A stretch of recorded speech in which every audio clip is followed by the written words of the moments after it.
The next generation for agents in development for aggressive B-cell lymphoma is very, very impressive. We have an incredible roster of new drugs and new agents, which look very promising in early clinical trials, and we're excited to see where these go.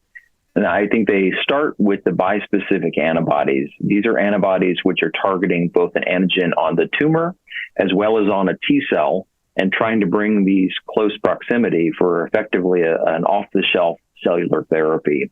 And we presented some updates on a few of these at the SOHO meeting. But the three that I'm most impressed by so far are Glofitamab, which is a CD20, CD3 bispecific, Epcoritamab, another CD23, CD3 bispecific, and Mosunetuzumab, CD23 bispecific. I think that we will likely see several of these receive an approval in aggressive B-cell lymphomas in the coming years, initially in relapse disease, but potentially even moving into a frontline-based approach. I'm also very intrigued by the allogeneic cell therapies, the so-called donor cells or off-the-shelf CAR T cells, CAR NK cells. And these are generally thought to be more fit immune cells than the autologous products, which are from the patients having had prior chemotherapy.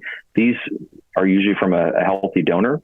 And so the T cells or NK cells may have less damage done to them and therefore could be potentially more potent.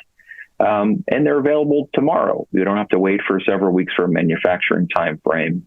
And then the toxicities may be better to manage from a off-the-shelf cell therapy approach. So I think those are the two lead areas that I'm most intrigued by for next generation therapies. It's an exciting time because we have so many more that we could talk for hours about that, but I'll leave it there with those two lead categories.